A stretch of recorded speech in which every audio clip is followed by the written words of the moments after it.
This is episode number 560 of the InnerFight podcast. Welcome back to another edition of the show. As always, a massive shout out to our show sponsors, Smith Street Paleo. And yes, for those of you that are watching the video version, I'm back here in the podcast studio where we record all the podcasts. You can see all the logos behind me. Smith Street Paleo, massive show sponsor. Please do hop over to smithstreetpaleo.com. Check out everything that's going on there.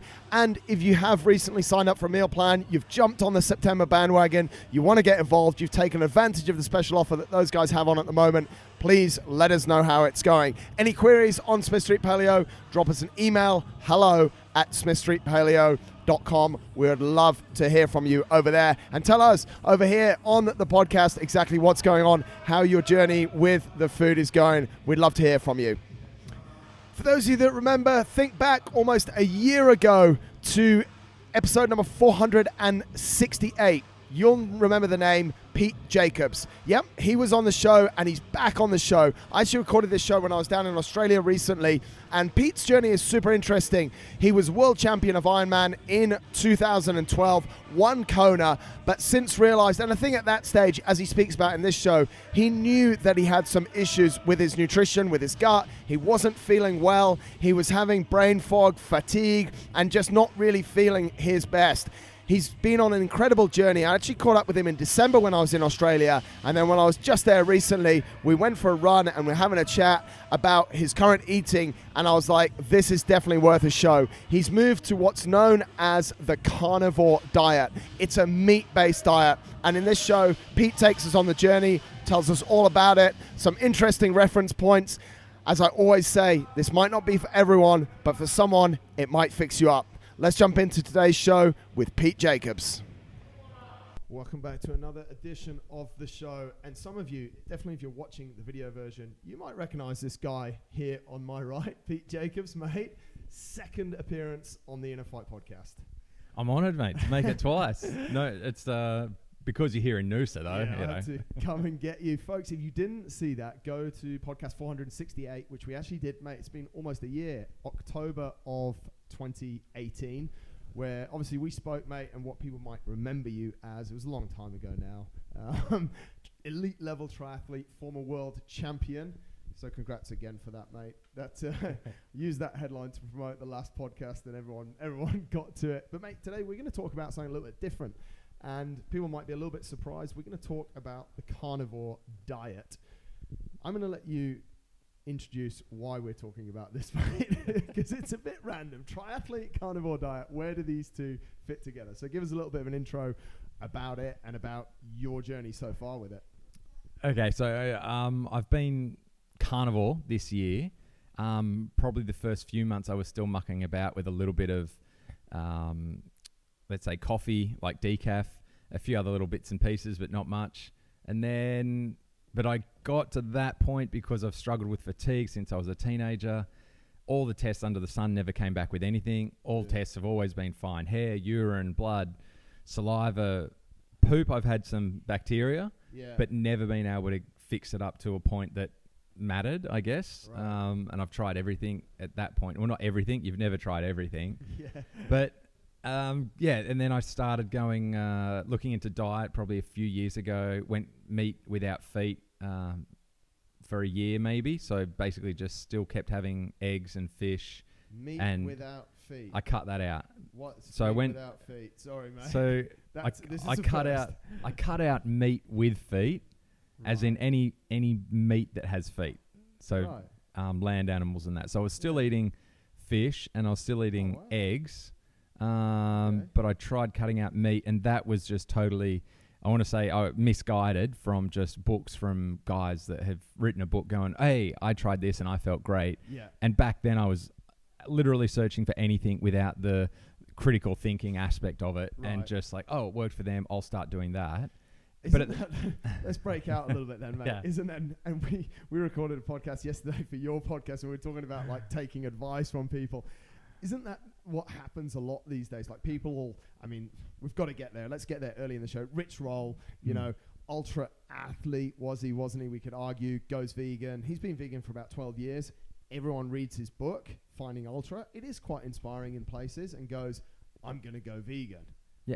and they don't get it. But I'm similar, mate. Like, I'll see something and I'll go, and it seems like you've had a similar journey. Yeah. You're just like, yeah, I'll try that. Well, that's everyone. Everyone that has gone vegetarian or cut out something out of their diet is doing it, trying to find an answer. Yeah. And we are like really trying hard to find an answer. But until you get to that point where you've got enough time and enough energy and direction and critical thinking and understanding of the body in the big picture, and that takes a lot of time, and I'm still trying to get that big picture view. You end up being led really easily into other avenues of, this worked for me, so therefore, you should try it too. But when there's you don't start looking for science at that point. You're still just like, I'll go down any pathway that is working for somebody, because I've had no results saying why this is not working for me. Like, why am I feeling crappy? There's nothing to say why. So therefore it could be this magical, like, unknown that doesn't have any scientific evidence behind it, except for anecdotal, and so we'll try that kind of thing. And that's why a lot of people that have been vegan and now feeling sick and average, and health markers are coming up and things like that are becoming a problem. They're now going carnivore because they're still looking for, like, the traditional Western diet isn't working for me. I know there's got to be something else out there because I've always felt lousy. Following the dietary guidelines isn't working for me. So what is it? And that's why they're kind of looking for that answer, and they'll go from the vegan point where, like, like I said, I went without the meat with feet for a year. Let's carry on that journey. Sorry, mate. And then, went without the meat with feet for a year, and I cut out grains at the same time as well. So that obviously definitely helped. Obviously, anyone that has any gut issues, as I did, is going to find benefit whenever they start to cut out some of the lectins, and gluten being the major lectin. And that led me to then going into speaking to Phil Maffetone, and who a lot of people might have heard of, a bit of a guru back from like the 70s. He started talking about, unprocessed food, low carbohydrate diet, get away from sugars and junk. And it's the basic way of seeing your body in the big picture, insulin resistance being one of the major ones. And Tim Noakes has written a lot about that. And Tim Noakes has really just carried on from a lot of other people that have proven that insulin resistance is a major health issue. Anyway, so I went keto, probably a couple of years ago. Went low carb. Before it was cool. But I mean, at that point, it was cool in so much that it was totally misguided. That every podcast was like, don't go near too much protein. You need to eat tons and tons of vegetables. And you need to drink MCT oil in the morning to boost your ketones and all of that kind of stuff. And I, being so metabolically damaged, which, metabolic syndrome is one of the issues and kind of main tags of, if you're not healthy, you're likely to have metabolic syndrome. And it's a combination of a whole bunch of health markers that you can have any or a few of or all of. And I basically took a long time to stabilize my blood sugars going keto. So I wasn't seeing high ketones, and everyone was saying you need to see high ketones. Like that was the premise back then. The higher the better, therefore you're healthier. And my blood sugars weren't stabilizing. Like in the morning they'd be quite high still, like, so fasted blood sugars were high. Nothing was stable, and that took quite a long time, like years really. And that may have been partly because I still was eating foods that were still causing me a lot of inflammation. Hence, we get to, I was still having issues. I was still full keto. I was eating super healthy. I never had a lot of caffeine. I never had alcohol. I never had a lot of things. I was just eating natural foods, plants and vegetables, and some meat and eggs and fish. But I still wasn't feeling amazing. And basically then in about August last year, I heard on a podcast that fiber is not necessarily good for all people. And some people with digestive tract issues are going to feel better without fiber. So I was like, okay, so I'll start lowering my fiber. And then I started increasing. And then the same week, pretty much, I heard one that said, a podcast that was around, that high protein in a healthy individual as in terms of someone who's not eating the standard American or Australian diet, Yeah. you're going to not get an insulin spike from protein, and you're not going to get a blood sugar spike from protein. It's not going to throw you out of ketosis. Yeah. So I was like, okay, and this is about August. So in that same week, I started increasing my protein and lowering fiber, Right. which basically meant cutting down on my plants a hell of a lot. Vegetables are out. Plants were really, really low from that point. Still having a fair bit of coconut cream and raw cacao powder as like my treats, my smoothie, Yeah. snacks kind of things. But definitely increased protein and cut out plants mostly. And so I was down to just sort of a mouthful here and there of something if I wanted to taste it. Right. Then Dr. Paul Masson, who's in a lot of YouTube clips talking about he's done some great presentations in like low carb down under series and the carnivore conferences as well. And he's in Sydney, and I got in touch with him, and he just said, go 100% carnivore, cut out like raw cacao, cut out everything else, because if you're sensitive to the lectins and the oxalates and all the other inflammatory markers that are in plants, and there's a hell of a lot of things in plants, oxalates and lectins being the main ones, you're going to feel better. He says just from an athletic standpoint, even if it wasn't that you were having poor health, even from an athletic standpoint, you're likely to do better without those inflammatory things. So I was like, okay, going carnivore. Kept a little bit of decaf coffee in there, like I said, for a few months this year, and then pretty much trying to be super strict as I can. And I'm getting better. But then a few weeks ago, but there's always more to learn. I'm certainly not at like 100% health yet. Like, you know, you don't go from being as messed up. And if one thing's totally messed up, then everything's going to be pretty messed up, because everything is connected. Yeah. So if your cells aren't working well, like those cells are sending messed up signals to every other part of your body. Yeah, right. Every system in your body. Yeah. So it's going to take a while. But yeah, about 3 weeks ago, listened to a YouTube that was on histamine. And I realized that some of the symptoms that I was getting back was when I was eating like aged meat, which, you know, that was like one of my creative outlets was still, even though it's only meat, fish and eggs is all I've been eating, I was still finding ways to find taste and be creative in my food. And aging my own meat was one of those ways. So I was eating this beautiful big slab of rump that I'd aged for about 5 weeks. Right. And it tasted amazing. And I mixed that up with like some mince. So we went away to Japan and Korea and did a couple of triathlon races. Yeah. Came back and had that, and I ate some of it. I cut off the bark, the dried bit on the outside, and whizzed that up into some like mince patties with some regular mince. So it was like a beautiful aged mince beef patties.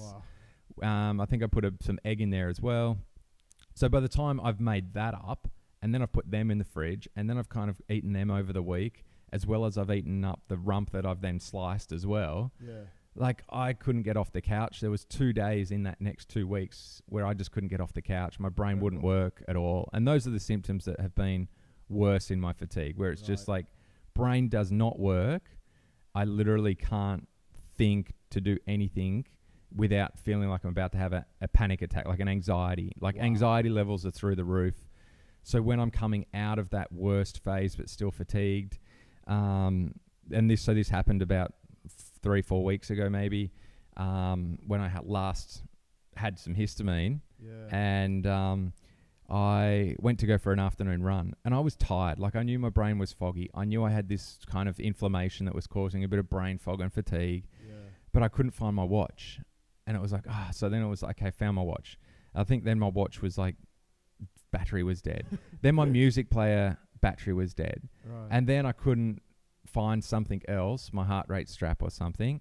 And I was nearly in tears because it was so hard for me to get out the door just because of those few little hurdles. Wow. Because when your brain is not working, everything is like a major anxiety attack. It's crazy. So you throw in that my hormones are way out, so my estrogen's way up. So it is like I'm a woman at the wrong time of the month, or and at the worst end of that spectrum, when I'm feeling that fatigue and the brain's not working well. So it was like And so I couldn't. I was nearly in tears going for a run. So it was like, well, I'm not going for a run now. Yeah, right. Because my body is that stressed now from that battle of this is so hard. Yeah. Because most of the time, that's how bad it is. Like, I won't want to go surfing. I won't want to walk the dogs, which is a super easy thing to do. Yeah. But it's just like, when it's black and white, when your brain's not working, it's not working, It's and like on or nothing. off, You yeah. don't want to do anything. So I can empathize with people a little bit that have had sort of depression or anxiety and panic attacks, because I know that it's black and white for me. And then when I come out the other side, it's like, okay, I'll go ride, 250 Ks over a weekend and be fine and enjoy it and like be okay. Yeah. So it's crazy how much it affects me from week to week if I've had something that I shouldn't have had. Yeah, right. And I'm still coming to terms with it. So the last piece it's never going to be the last piece, but the histamine issue. So since that aged meat time, which was about 5 weeks ago or something, then I had last bit of histamine about 3 weeks ago in some bone broth. Listened to this histamine thing, went, right, I'm just going to eat everything fresh. So now everything is bought the day that the butcher gets it, and I freeze everything straight away so the histamine can't build up. So histamine comes from the bacteria in the, as it breaks down, the bacteria is broken down, it produces more histamine. So the more something is not frozen, because freezing pauses the process. Right. Nothing else will pause it. So if you cook it and then put it back in the fridge, it's going to keep building up histamine. Right. But then at the same time, you've got histamine in your cells. So if your cells aren't getting rid of the histamine as they should, you're going to be more susceptible to an overload. Even if you eat kind of low histamine, your cells aren't getting rid of what your body's producing, and then your gut will produce more histamine as well, just from the types of bacteria that's in your gut. So there's three ways that your gut can get, either from your body, that can be overloaded with histamine. And it's not like a all or nothing. It's not like, say, gluten, or like if you were celiac, it's not like a little bit is going to kill you or wreck you. It's more the overload, because you can deal with some of it. It's just an overload symptom. And that's like with any stress. Any stress, we know that it comes down to, we all can handle stress. We all need a little bit of stress in training, whatever. But it's the point of overload that we have to get to know our bodies about. To make sure there's not too much, mate. Incredible journey. And I think one thing that I've thought about a lot since, we've had this conversation a few weeks about carnivore, you were playing with it when we were chatting in December, is, and this is where I want to go to next, is when you were competing at the top end of triathlon, how were you like, people that have listened to the show that you did, 468, which was a lot about your triathlon career, are going, like, how did you feel then? Like, how were you that good when you were broken? Like, it's quite weird, right? I think we mentioned this a little bit back in the podcast about ego being a major contributor. So I learned to manage ego, because when you're fatigued and your body can't do what you want it to do, you have to learn to let it go and not feel guilty that you missed a session, to not feel like you're, crap because you're not keeping up with other people in training. So that was a big part of it. The other big part of it was that I embraced it. I embraced that I couldn't train as much as the others. Right. So if I was tired on a day, and I would only sit on the wind trainer, because going outside and deciding which direction to go, which hill, that was like, I can't deal with that today. But I was able to sit on the wind trainer for hours and just pedal like super, super easy. Right. And then maybe that day, or maybe the next day, I'll feel really good for it, and be like, have a better session. So one session will be a bit easier, the next one will be better for it. So that was one way. I mean, I was eating the same foods over and over, and I was eating relatively stress-free foods, I guess. Like, I would cut out ice cream, for example. I wouldn't eat ice cream for months before Hawaii. I would pretty much eat the same food, breakfast, lunch, and dinner nearly, really consistent. So I think there's a point that even if it's not the best food for you, if your gut is struggling, if you have issues, eating the same foods is one way of getting the gut to deal with the, it's like, I don't eat gluten or sugars, but if I had sugars, I'll get gut cramps pretty quickly because my gut bacteria would just go, what the hell is this? We don't digest this stuff. We don't know this anymore. So a bit the same, I think, with what I was eating. I got really used to the same foods. I would sleep really well. Last thing, and then I would do 3 things to get my body in better shape for the race. So if every day, that was my 3 sessions a day. But those sessions included a sleep, a massage, mobility, foam rolling. I would nap most days probably. Really? Yeah. Just living the life, mate. Yeah, well, when you're that focused, you don't want to do anything else. I would only really be watching the television if I was eating or foam rolling or something. That was it. Otherwise, I'd be doing different types of rehab, or I'd be sleeping, or I'd be, at the gym. There was no downtime of like, oh, I've got so much time on my hands, I'm just going to sit and play a video game. So focused and committed. And I think, you'd understand that I was so focused on winning that my mind was so clear on what I wanted every day that almost propelled me. Well, I was doing more. I was looking after my gut with supplements. I was resting my body when it needed it, and I was happy when I rested. I was counting that as a session. So my stress levels were really pretty low because I was happy with all those little goals. And that's what we chatted about yesterday. Every time kicking a little goal, you feel really good about yourself. And I was kicking at least 3 goals a day that I was really happy with. And I think, mate, it's a super interesting learning because you'd almost, from what you've said there, you've accepted what you've got. You're applying the best medicine to it by eating consistently. And then the goal each day was 3 sessions. And if it could be a super hard bike or run, it was. But there was equal amount of satisfaction if that was a 2-hour sleep. Because of the state that you were in, which is, it's a massive learning for a lot of aspiring athletes, amateur athletes, whatever category you put yourself in. It's a massive learning, really, isn't it? And it obviously worked because you were still able to compete at the highest level. Yeah, and I think when every year for Kona, I got 4 top 10s in Kona in a row, 4 years in a row. And those 2 months before, August, September, and the race is the second week of October every year, I would love it because I was so driven by just one goal that I could block everything else out. There was nothing else in my life that mattered at that point other than training and getting my body in the best shape possible. Incredible. So it's much, much easier when I was that focused than the rest of the year. I think that makes sense, doesn't it? It does, mate. I think that's a really good answer, and it's not like you're sat here going, if I'd have only known now. You're quite confident in the fact that in that time you did everything, and now you seem super confident in this time that you're doing everything to wake up every morning and feel super good.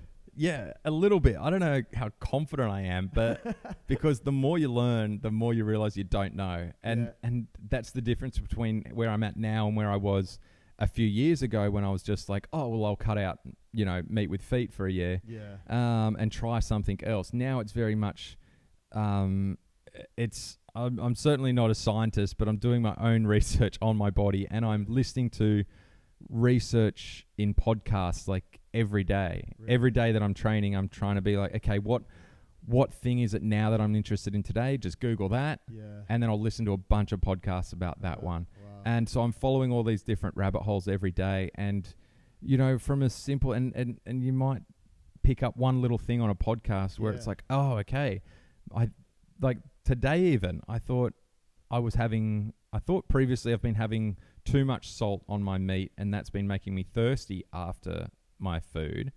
But then today I was like, maybe I'm just not having enough. Maybe my body is craving more because I get this weird thirst sometimes after eating, and once I start drinking water, it's like I can't stop drinking water sometimes.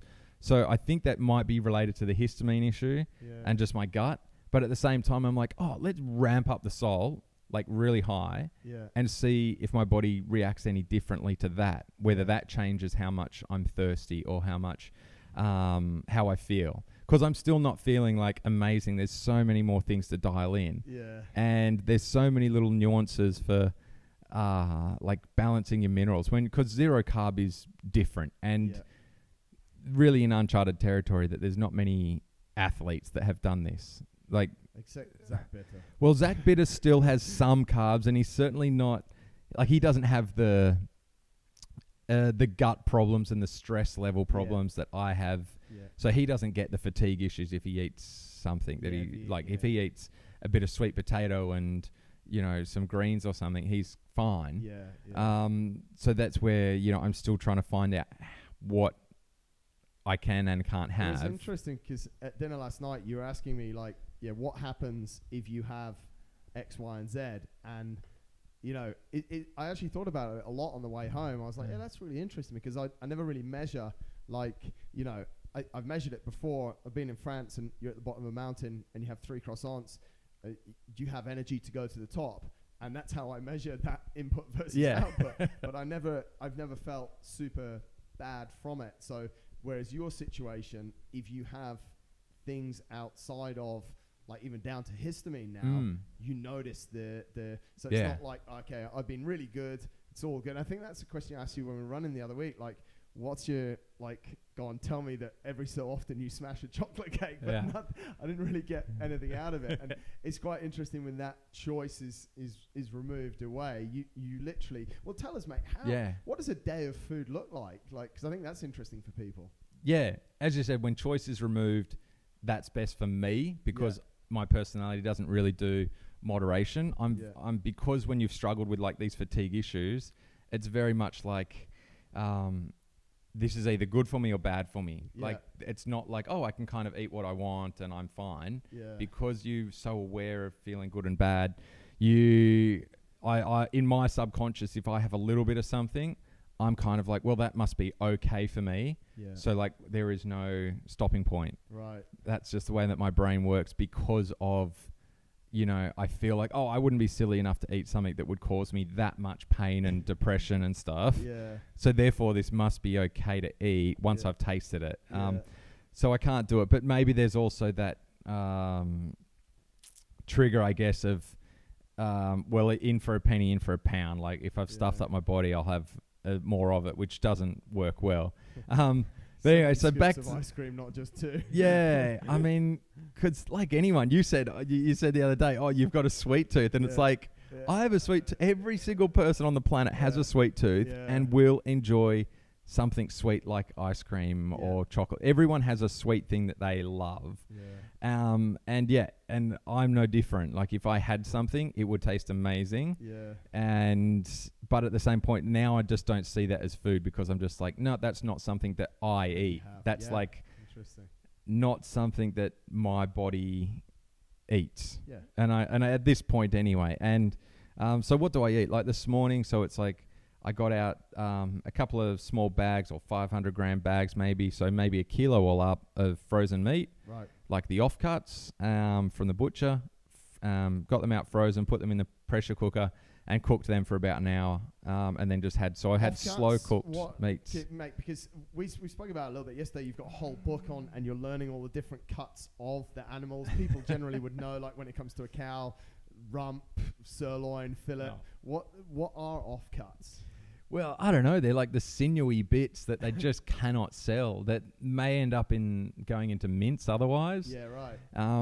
But they haven't made it into mince yet or the dog food yet. So all the stuff that we're traditionally taught is not soup, because this is going to come round, because I'm going to ask you in a minute where you get your nutrients from, and I know a lot of it comes from, so all the stuff that generally doesn't get sold or doesn't have value on it, you've just knocked up a kilo of for breakfast this morning. Yeah, and it's super... it's bits that you've never seen.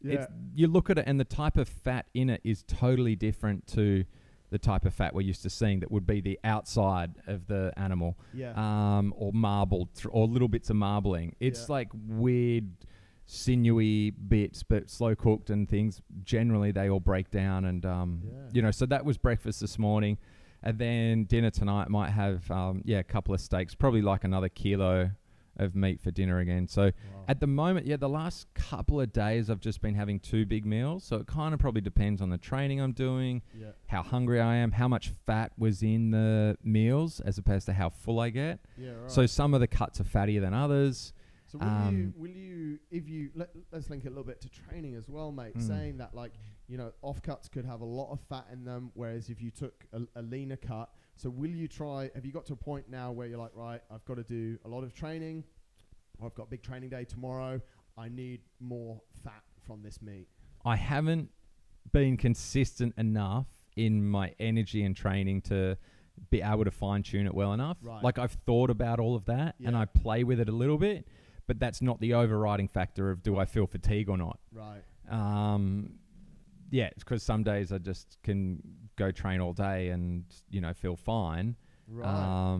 Which makes it more interesting. Yeah, it's not about energy so much as it is about just other cells doing what they should be doing in a healthy individual kind of thing. Right.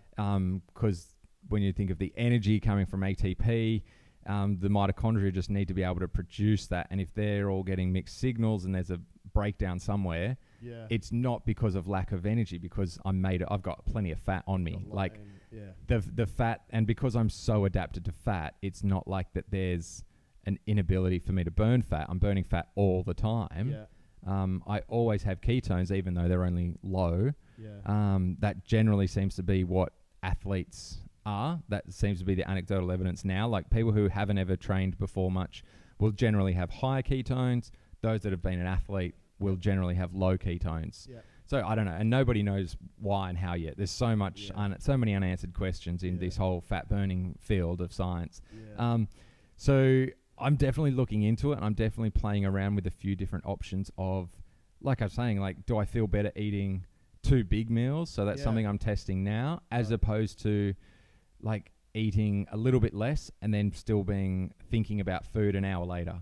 And at the moment I'm thinking I actually feel better having these bigger meals, because then I don't think about food as much for a while. So that's the difference. But then there's also, you know, maybe it's better to give my gut a rest. Maybe, obviously everyone talks about intermittent fasting and things like that. So there's so many factors and no one knows that. No one knows about the gut. You know, how does the gut work? What microbiome are best? Nobody knows. So who knows when you're got the issues that I've got, which is very unique. It's not unique. I think there's a lot of people around the world that have this sort of cell disorder, autoimmune conditions linked with bad gut reactions, that's all tied in together, and there is no answer of this is the best way to do what you're doing. But having said that, most people with autoimmune conditions that have tried carnivore are finding massive reductions in their CRP, their C-reactive protein blood marker. Like, for example, my mum's went down in 2 weeks. Hers went down from like about a 9 to a 1 in 2 weeks. And this is after she's been on prednisone, a steroid for polymyalgia, for 10 years. Wow. And now she's lowering it, and her CRP is staying down, and she's getting off some blood pressure medication she's been on for my entire lifetime, so 37 years. Wow. So things like that are changing because she's doing carnivore diet as well.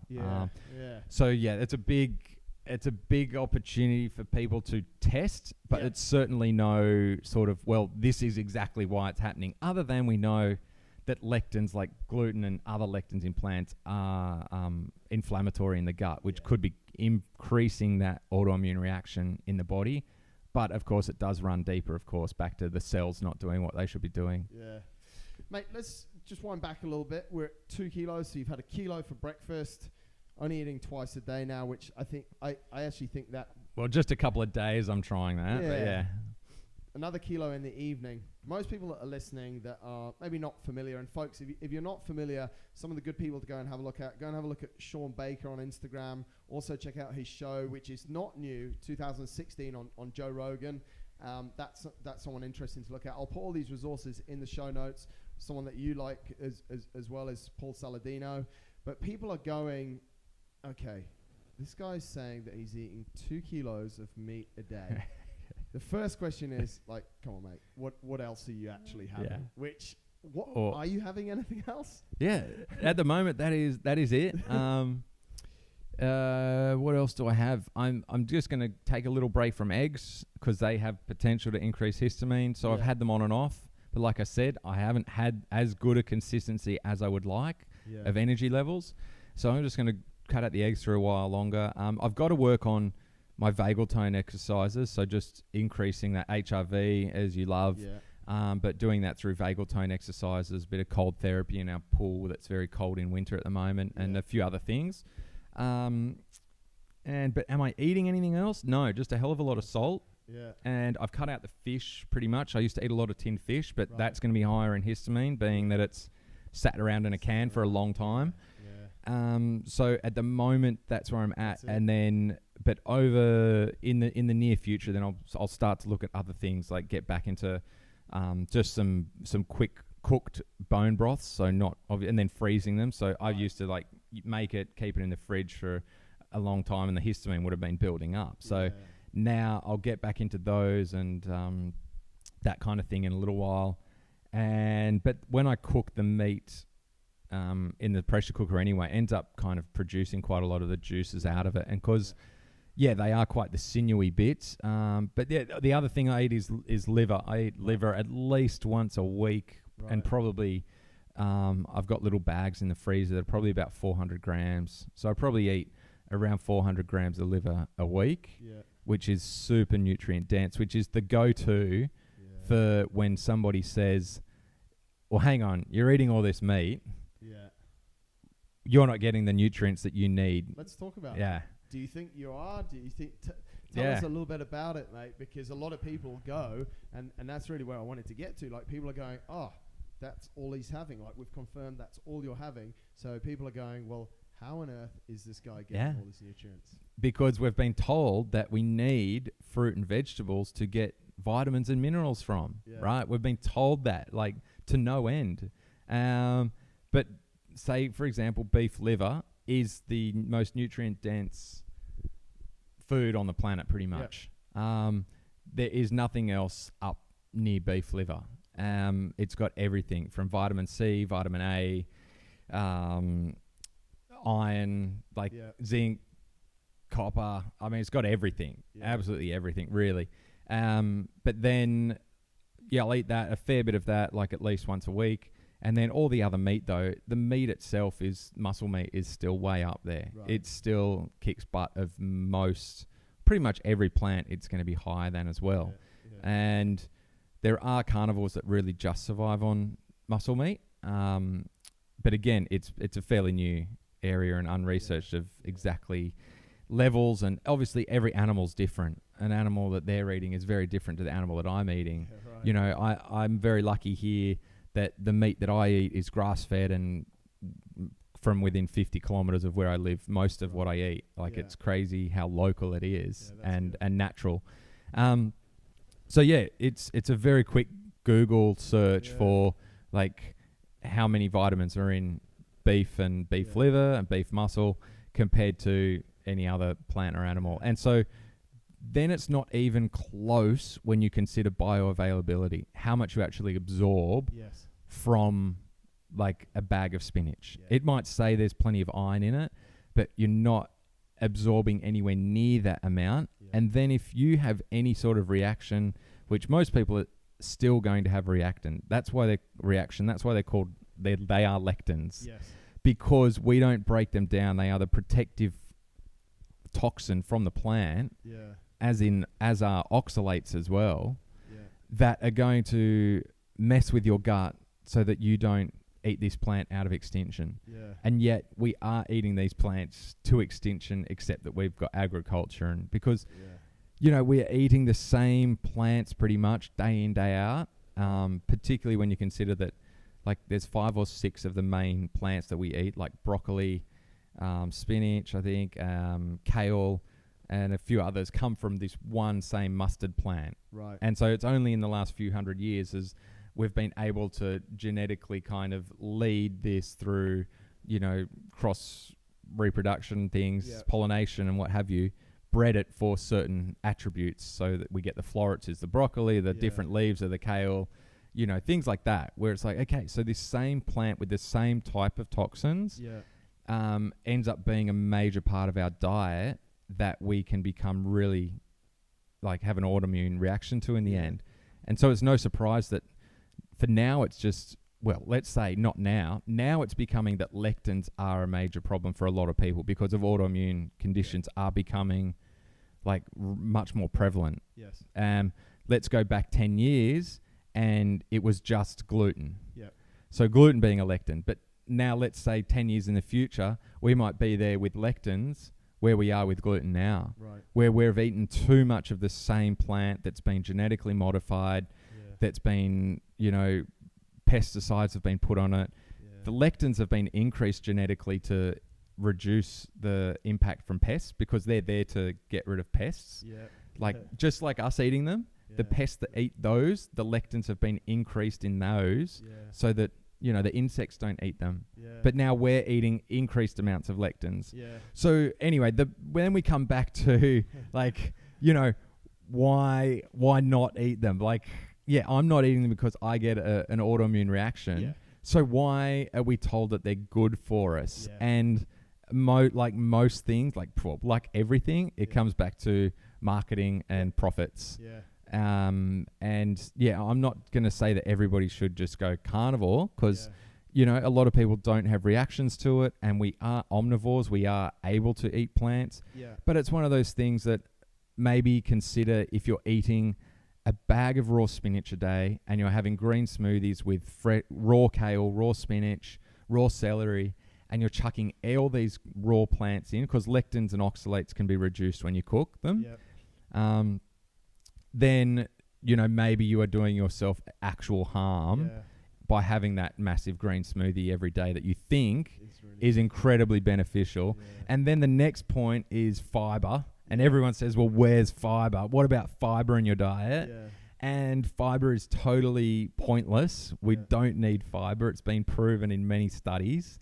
But we are still told that we need it because it's marketing and profits rely on us buying Metamucil and psyllium husk and all this other garbage to clear us out. When really, if you want to be cleared out, just have a couple of tablespoons of coconut oil. Yeah, you'll be cleared out real quick. That'll clear you out.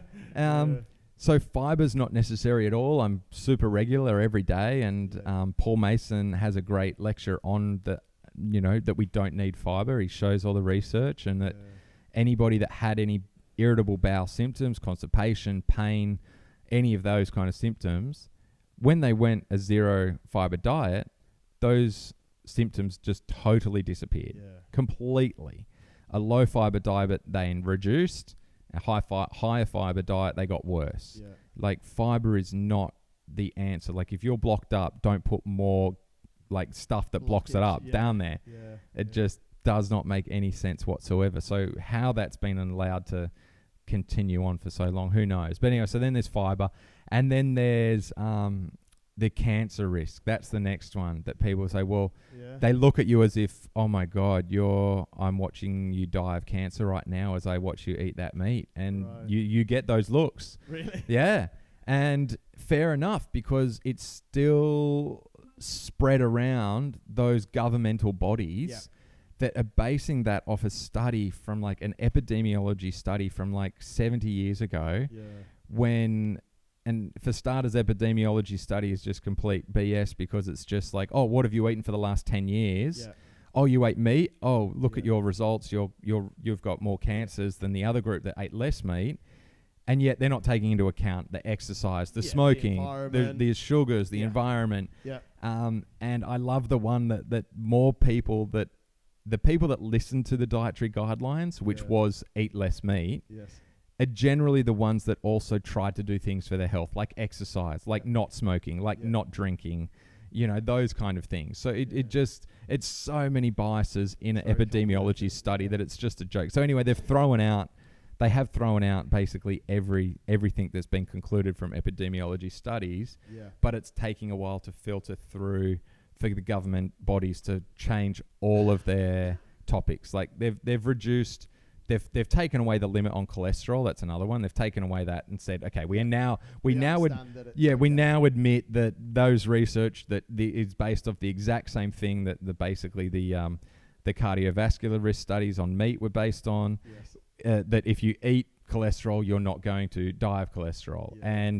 But they aren't going to change that the cholesterol itself is a problem because it's a what was it? It's like $1 trillion industry, the statin industry. Yeah, it's huge. So $1 trillion industry that is built around getting people to fear high cholesterol. Yeah. When high cholesterol, the research will actually say you will live longer with high cholesterol. Yeah. Lower cholesterol, you will die sooner, because high cholesterol basically means that you have more fat in being shuffled around your body. So you're metabolizing more fats. You're probably eating more fats. The only problem is when your LDL becomes oxidized and glycated and you're eating bad fats and you're eating a high sugar diet.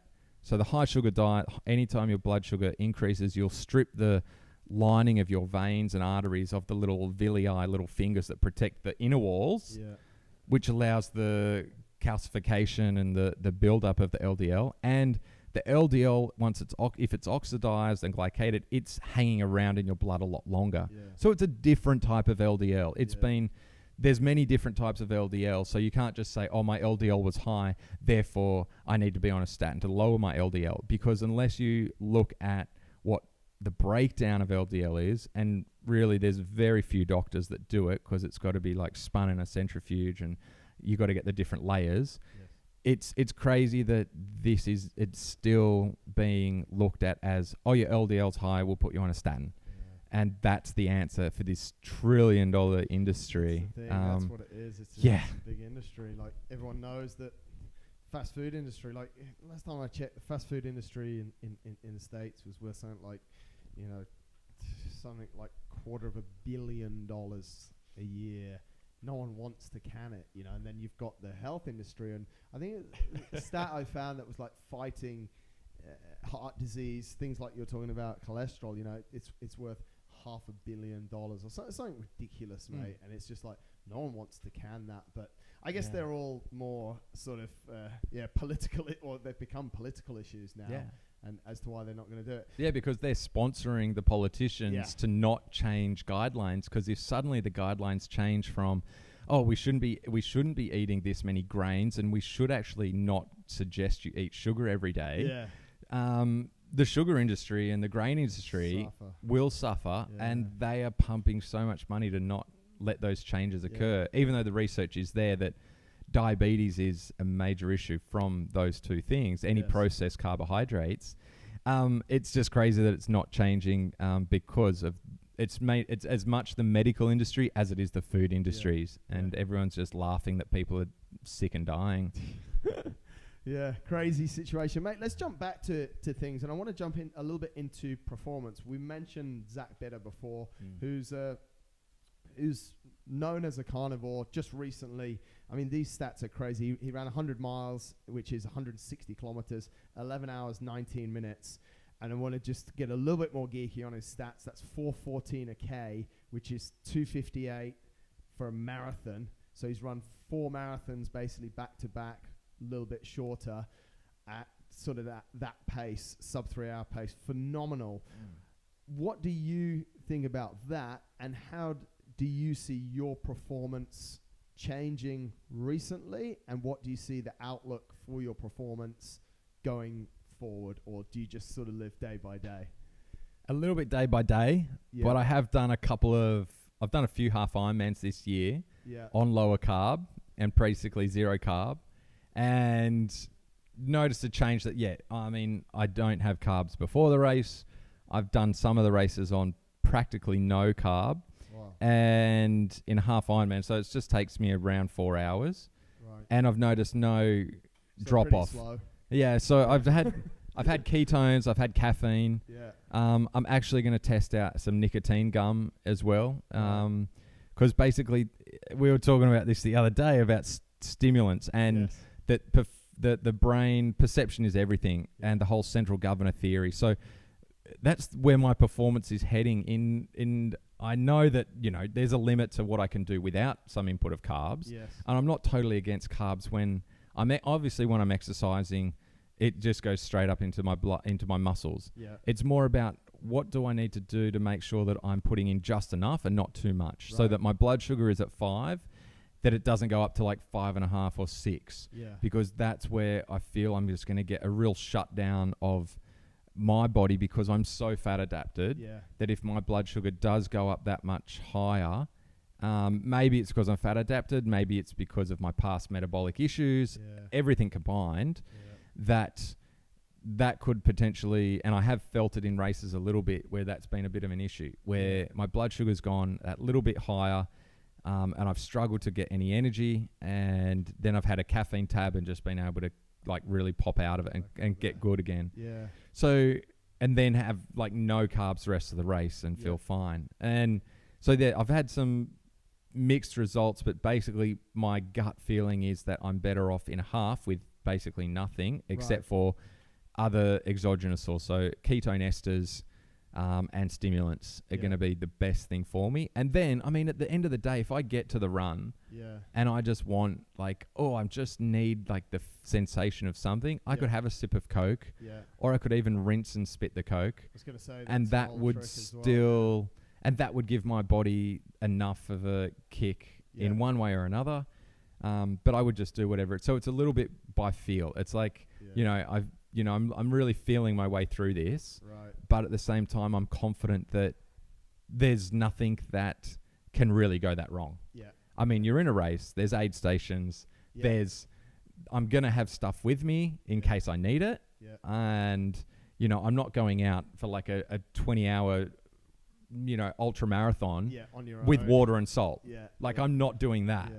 So it's pretty different maybe to what some people are doing. And I've heard people doing this where they're just like, oh, well, I'm fat adapted. I don't need anything. And they're just doing these ultra marathons with no backup plan. Yeah. So I'm not doing that. Let's get that straight. I'm not totally against that carbs at some point are going to be of some benefit, but I'm much more in favor of going down the stimulus route first, seeing what you can get out of the body and brain from that side of things. And in terms of Ironman, I haven't done full Ironman yet, so I don't know where, and I'm just going to have to feel my way through that one a little bit. If we said like now, right, you've got to commit, what do you think? Do you think you could say, this time next year, if everything, because this isn't the start of the journey, you're in it. Would you say, or do you not think about, August next year I can do a full Ironman, or do you just sort of think like day by day I want to get this thing better? I go through phases. It's like when I feel good, it's like I've got this, I've got this, and then it's like a few weeks later, feel a bit fatigued, and it's like I don't know. But I would say next year I definitely want to be doing an Ironman of some sort next year. Yeah, would be the goal, because anything that if you build up to Kona, which is the goal, the big goal is to get back on the podium at Kona. Wow. So if I'm heading to that, then you probably want like a couple of years of good solid training where I've fixed my health issues and things are going great. So that would mean an Ironman next year, and then build up with another good year after that of another Ironman and a Is this the best that you've felt for a while, mate? Yeah, for many years, this is the best. Like the races that I did this year were all like relatively good in terms of I was able to push my body the whole day and through the entire race. Yep. Whereas in the previous like 3-4 years, it's just like, oh my God, as soon as I've pushed my heart rate up high, I've just blown up or I've totally bonked. Like in terms of just haven't got the energy on the day. I can't push my heart rate. But that's the interesting thing as well. I've done all my training like at heart rate, at math heart rate, 180 minus my age. So sitting around 145 for heart rate, basically, and for my running and riding. And I haven't run faster than about 4-minute K pace at that yet. I know if I'm consistent and my health's good, that should come down to like below 330. That should really come down. Right. But it hasn't yet. So there's still a lot of work to do. Yeah. But basically, even though I'm only in training running 4-minute Ks, in the half Ironmans, I've been able to run 330s, 335s, and run like 112s with no, like it doesn't even feel like it's that fast. Right. I guess I've got a good running background. I have had some of the best runs in Kona. Yeah. And so that's part of it. But at the same time, my point is you don't have to run fast to run fast. Yeah. I mean, if you're getting off a bike after 3 hours or maybe it's 7 hours or whatever it is, you don't need to be out there doing sprint training every day to run fast. Yeah. So that's just my point. If you're healthy and you have done the aerobic training, like you just need to be able to jog. You know, jog in training, do the Ks, get your aerobic system working really well and fat burning and metabolizing fat. Yep. And then you can get off, and when you need to, you can. You can open up. Yeah. So, I mean, you've probably experienced that as well. Yeah. And mate, I think, a lot of people generally in running and also in bike training are just not, it's nice what you said, that you've spent, like, you've trained so much at that MAF heart rate, 180 minus your age, and you feel good when you sort of open the gas a little bit, because I think it is I think it's a bit of a psychological issue. It's like, I need to feel what that feels like, which we both agree you do, but you don't need to feel what that feels like every single session. It's interesting. And I think it comes more when athletes mature. I'm sure if we'd have had this conversation 10 years ago, you'd have been like, what? 180 minus my age? Yeah, maybe once in a while, but I'm going to smash this session, And I probably needed to do more 180 minus my age. I might have, not fallen in such a hole. But exactly. Mate, talking about the future as we did there, but bringing it back to the carnivore diet. The carnivore diet, from what I've sort of researched, read, we don't have a lot of history. It's not super old. We've got some guys that adopted it, sort of stuff that I found was like 3 years ago, 4 years ago. So we don't have a lot of, we've got few people that have been on it for a short time. Do you think it's something that you'll stay on? Do you think there are potential long-term sort of hazards with it and red flags? Or what's your, now you've been playing around with it a bit, what's your sort of gut feeling on 2 years down the road, 3 years down the road? Yeah, it's a tricky one. I can't see that I'll ever change from predominantly eating meat as 90% of what I eat, maybe. Yeah. I can't see that I'll ever go back to eating, let's say, leafy greens. Right. I just don't think my body will ever reverse so much that all those lectins and oxalates and things would be good for me in an overriding way, because for everybody, they've got those toxins in them. So for me, would I risk those toxins? Is there enough of a benefit? And it's like, well, no, there's nothing in them that I'm not getting in my meat, sort of thing. So the argument is, well, what else would I eat, and why would I eat it? Why would I open up my diet? And maybe there is going to be a point where just a little bit of carbohydrates, maybe at certain times, maybe if it's just a bit of honey, or so even honey in my drink bottle, maybe, or even some of the resistant starches. At some point, if my guts feel good for that, it might change to those sort of things. And hopefully I become less sensitive to things like histamine. I would like to be able to broaden out into some dairy, like the fresh dairy, perhaps, like, but I don't know about that. Just like the fresher cheeses, like the soft cheeses, like, mozzarella and the things that aren't aged, I guess. That's the most likely, but maybe I just won't ever, maybe dairy's just not one that I'll ever be good for me. And I'd be okay with that, I guess. It's tricky, because when you just say no to things, I don't miss anything. But if you ask me what things do I miss and wish I had, and I actually start thinking about it, then I start to think, what would I like to taste? But it's only if the food is like right in front of me and I'm thinking, would I like to be able to eat that now? And that's with every type of food. So the way that I'm seeing other foods right now is probably similar to how somebody who's, cutting out soft drink or something sees soft drink. They're not thinking about it unless they sat down at a table with everyone else was drinking soft drink. And then they're like, oh, wow, I really wish I was drinking that soft drink. And so that's probably where I'm at, where I don't even think about it, and I don't care that I'm not having it. Fair enough, until if I questioned, like, maybe, I haven't had one of those for 6 months. Maybe I can have one now. But at the same time, that person that gave up soft drink, did it for a reason, and that one bit of soft drink would totally spike their blood sugars and probably make them feel lousy the next day. I think maybe that risk is there for me for a long time to come, that having anything else is maybe a risk. So if I can get back and the histamine doesn't become a problem, I can get back to like tinned fish, because it's just such an easy go-to, and it's so full of calcium and the EPAs, the good omega-3 fats. You know, that's such a good thing. So since cutting out that, I've had the lamb brains a couple of times, because they're high in omega-3s.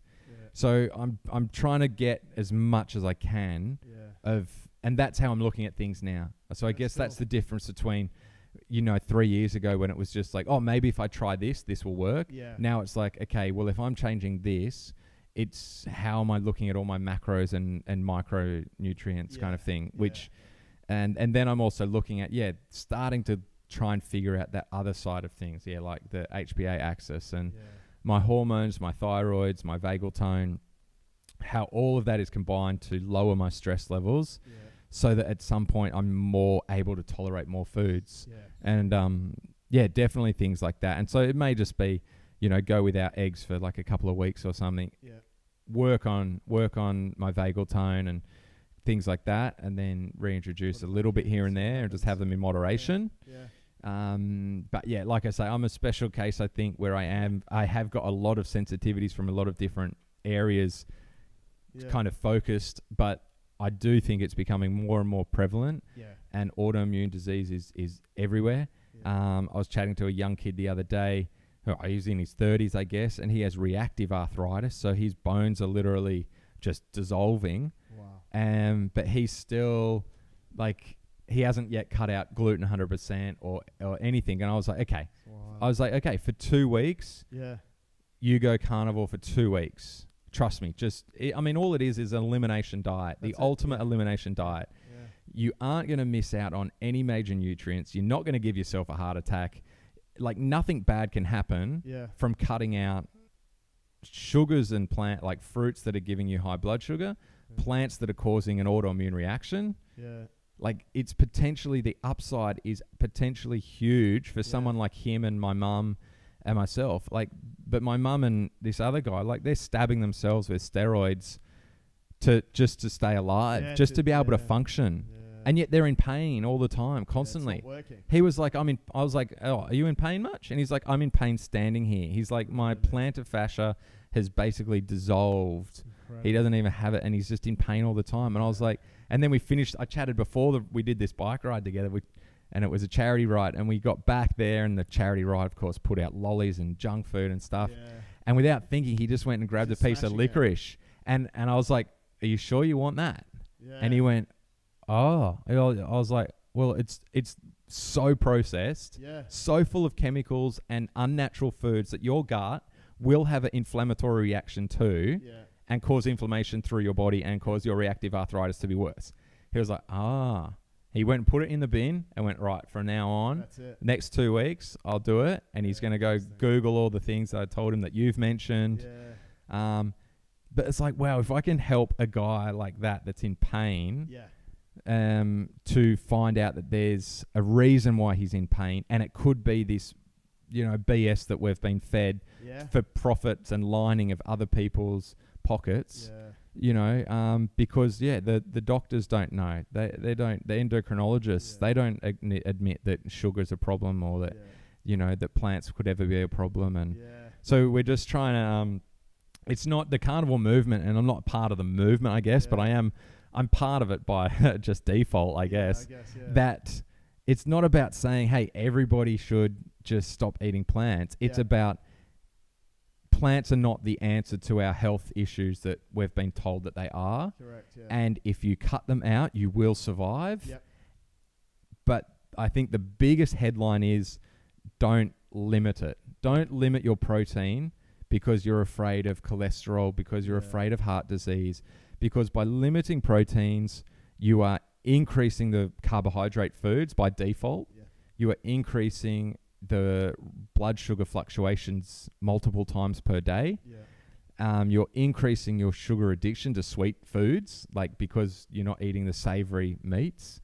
So it's more just about, can we just change the guidelines to stop this fear mongering around meat and get people away from breakfast cereals and back to real food, just unprocessed real food and more protein than they're currently eating. Because, you know, we can see that everywhere, can't we? You know, that, it's a problem. Mate, that's super informative. 100% you've done your homework. So 10 out of 10, 10 out of 10 marks there. I've got so much more to learn though.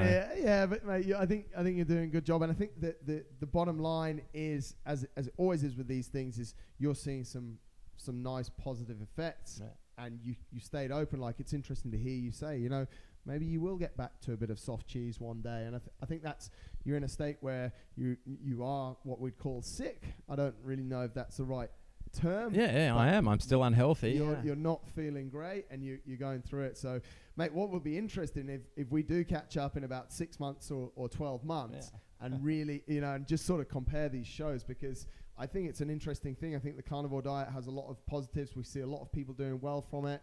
You know, I think we see, and this is a big call, but I think we see more people doing well from this style of diet and from things like paleo, rather than what we've seen in veganism. But that's a whole other show, and we won't bash the vegans. Mate, absolutely awesome. We're going to wrap it up there. Thank you so much. Hope you feel better. Folks, hop over to the show notes.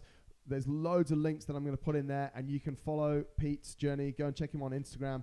Follow his journey, because he's putting stuff out there. And if you want to get in touch with him, you might have to pay him a few bucks, but do a Skype call with him and go through, because he's obviously done his homework, and an hour call might save you about, well, how many hours you've put into it, mate? I don't know. So, Pete Jacobs, legend. Thank you very much, mate. Awesome.